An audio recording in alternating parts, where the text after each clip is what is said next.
j'ai passé un nombre d'heures assez incalculable à Port-Salle, je ne sais pas si vous connaissez, un peu sur la côte nord, à regarder la mer depuis les rochers.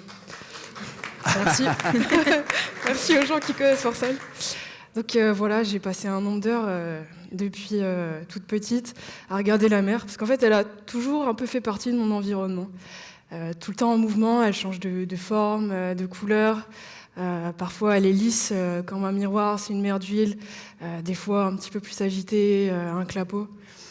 Donc voilà. À ce moment-là, je ne comprenais pas encore ce que ça voulait dire. Je n'avais pas encore conscience de toute cette complexité, mais je savais déjà que la mer, elle avait quelque chose d'assez important à m'apprendre. Et aujourd'hui, j'ai 24 ans, voilà, 25, bientôt le quart de siècle. Je suis devant vous et j'ai décidé de poursuivre dans une voie scientifique. Donc, je suis doctorante en océanographie physique parce que j'ai décidé de passer le plus clair de mon temps à essayer de comprendre tout ça, en fait, toute cette complexité, les vents, les vagues, les courants, leurs interactions et puis aussi leur rôle au sein du système océan global, dont on dépend tous et toutes pour notre survie, mais qui, comme vous le savez déjà, subit aujourd'hui de plein fouet les effets du changement climatique global. Mais ce qui est super, c'est que dans cette aventure, je ne suis pas toute seule, parce que je fais partie d'une communauté de jeunes chercheuses, de jeunes chercheurs en océanographie. Et on est tous convaincus d'une chose, le fait que oui, la mer c'est intéressant, c'est un terrain d'étude, mais c'est plus que ça. En fait, la mer, ça peut être un vecteur d'inclusion, ça peut être un lieu d'apprentissage, et surtout, ça peut être un espace d'émerveillement. Voilà, donc on est ensemble dans ce projet, et au fur des navigations, on a appris que la mer, ça peut aussi être une école de la vie. Et moi, personnellement, je l'ai vécu, que ce soit à bord du Français, dont je vais vous parler un peu après, que ce soit à bord du Statsraad mot très compliqué à prononcer, je me suis entraînée, un grand navire norvégien à bord duquel j'ai pu faire une campagne océanographique au printemps dernier. J'ai compris que naviguer, c'était pas seulement chercher à faire avancer le bateau, à régler les voiles correctement pour faire de la vitesse. Non, naviguer, en fait, c'est apprendre à coopérer, c'est apprendre à partager. Et aujourd'hui, j'aimerais partager cette conviction avec vous, cette conviction à laquelle je crois, mais à laquelle on est un petit nombre à croire au sein de l'association Grand Voilier École, dans laquelle je suis bénévole maintenant depuis plus de 7 ans. Et donc cette association, elle a été créée il y a une dizaine d'années par une équipe de passionnés, d'ailleurs il y en a quelques-uns dans la salle ici, si vous voulez leur parler après, n'hésitez pas, qui se sont réunis autour de cette conviction. Le fait que la mer, ça peut être un vecteur d'inclusion, un lieu d'apprentissage et d'émerveillement. Et le but de cette association, c'est de faire naviguer le maximum de jeunes et de moins jeunes. En 2025, on a pu faire naviguer plus de 2600 jeunes, ce qui est quand même un grand chiffre. Et le but, en fait, c'est d'apporter le maximum de personnes de différents horizons, d'âges différents aussi. On a des étudiants, des lycéens, des collégiens, des primaires. Il n'y a pas vraiment d'âge pour embarquer à bord du Français. Et puis, une fois qu'on pose le pied sur le bateau, c'est parti, en fait. Donc, on part pour quelques heures ou pour quelques jours, parfois, c'est un peu plus long. Mais c'est comme si on partait pour un grand voyage. Pourquoi ? Parce que dès qu'on monte, dès qu'on pose le pied à bord comme ça, déjà on doit s'acclimater à des odeurs. Donc ça sent le bois verni, la peinture fraîche. Si on n'a pas de chance avec la marée, ça va aussi sentir les algues. Et puis une fois que ça c'est un peu plus naturel, on va devoir apprendre plein de mots. Régler les drisses, larguer les amarres, hisser les voiles, virer de bord, empanner, voilà, bon, c'est un peu dur se remémorer tout ça. Et puis une fois que ça c'est bon, on s'ouvre vraiment à son environnement. Donc on est à bord du bateau, et puis on ressent la mer, on se rend compte du vent, des courants, des vagues. Voilà, c'est un peu abstrait quand on regarde les cartes météo ou quand on est comme moi sur son ordinateur à tapoter. Mais à bord du Français, ça devient très réel, ça devient très concret. On comprend ce que ça fait sur le bateau. Et puis ensuite, on commence à ressentir la mer sous ses pieds. Voilà, ça agite un peu, ça bouge. Des fois, on a un peu le mal de mer. Et puis voilà, on s'éveille en fait. On devient présent dans l'environnement. Et puis finalement, on commence vraiment à faire partie de la vie de l'équipage, On commence à se répartir les tâches, à prendre les quarts, à aider à servir et à préparer les repas, à aller à la barre. Parce qu'en fait, quand on monte à bord du Français, même si c'est que pour quelques heures ou pour quelques jours, on fait vraiment partie d'une micro-communauté. Et donc on apprend de l'équipage, aussi des membres de l'association qui sont là pour accompagner les jeunes. Donc on apprend les règles de matelotage, les gestes de matelotage. On apprend aussi les règles de sécurité, parce que ce serait un peu dommage de passer par-dessus bord. Et donc voilà, petit à petit on s'acclimate à tout cet environnement.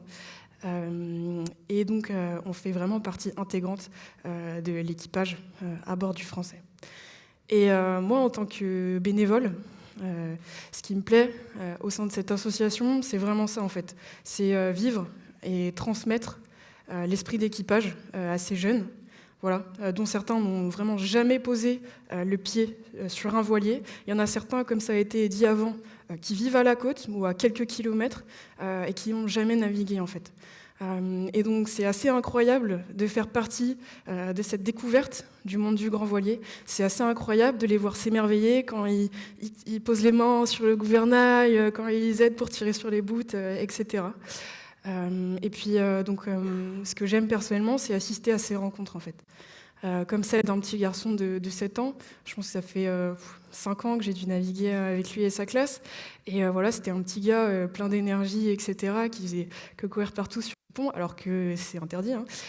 Mais quand il est allé dans la cabine de commandement et que là, il y avait la carte marine dépliée sur la table à cartes, vraiment concentration, comprenait pas du tout les symboles, et là, il n'y avait plus un mot.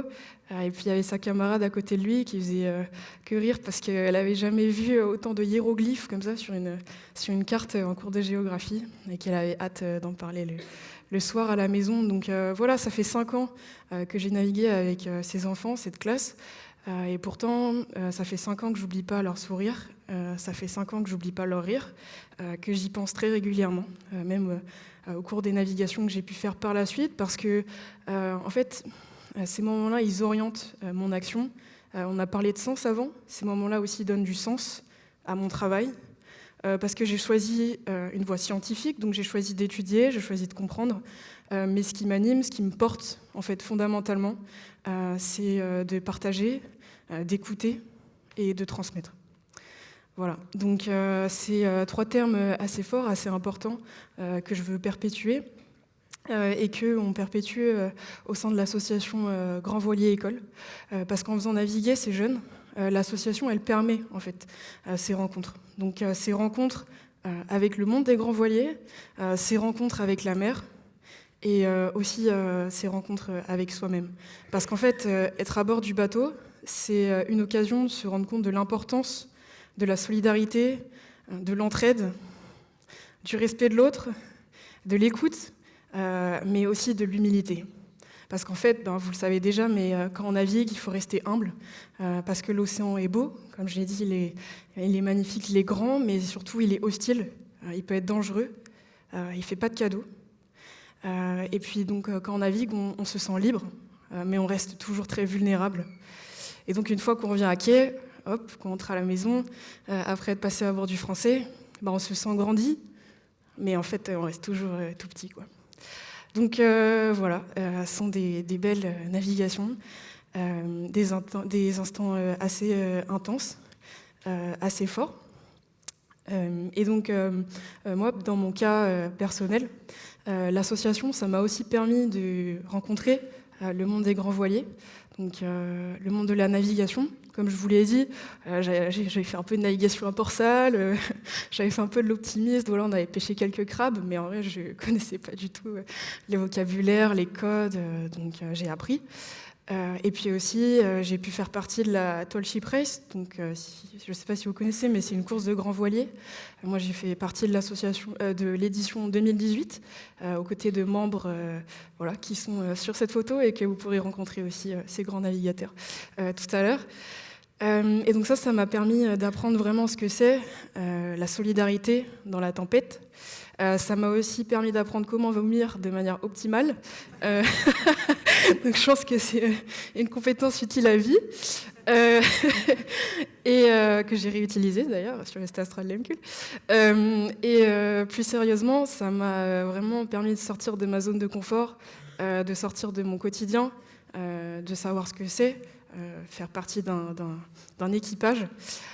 Et en fait, ça a aiguisé mon sens marin, ça a renforcé ma volonté de naviguer et surtout de faire partie de la communauté de la navigation. En tant que jeune, on a parlé de la transmission pour les jeunes, mais surtout en tant que femme et en tant que marin. Donc aujourd'hui, après ces diverses heures de navigation, je me suis rendu compte que la solidarité et l'entraide ne sont pas seulement des mots, mais ce sont des choses qu'on peut mettre en œuvre, qu'on peut mettre en acte. Et j'aime souvent penser que le pont d'un grand voilier, comme celui que vous voyez à l'écran, ça peut autant essuyer de très grandes tempêtes, et je l'ai vu de mes propres yeux, d'ailleurs j'ai glissé sur le pont du Stade Astral Lemkul, mais c'est aussi un endroit où on peut faire s'épanouir des jeunes. Parce qu'en fait, sur le pont, on peut prendre confiance en soi, on peut donner sa confiance en l'autre, on peut apprendre à communiquer, et on peut aussi apprendre à porter assistance. Donc ces capacités-là, elles semblent un peu basiques, mais en fait elles sont fondamentales parce qu'elles portent les jeunes tout au long de leur vie et on a besoin de ces capacités tous et toutes. Parce que ces navigations, en fait, ce sont toutes des occasions de se rendre compte de notre vulnérabilité, de notre interdépendance en tant que matelot, quand on fait partie d'un équipage, mais plus largement en tant qu'humain. Donc si vous aussi vous pensez que la mer, ça peut être un vecteur puissant d'inclusion, un lieu d'apprentissage et un lieu d'émerveillement. Et vous connaissez des groupes qui seraient intéressés, des encadrantes, des encadrants, pour venir naviguer avec Grand Voilier École. N'hésitez pas à nous contacter et aussi si vous connaissez des mécènes, parce qu'en fait, ces navigations-là, elles ont besoin de fonds. Voilà. Une sortie à la journée, c'est 6 000 €. Donc on doit quand même trouver des soutiens. Eh bien, venez vers nous, venez boire un petit café après. Et puis, voilà.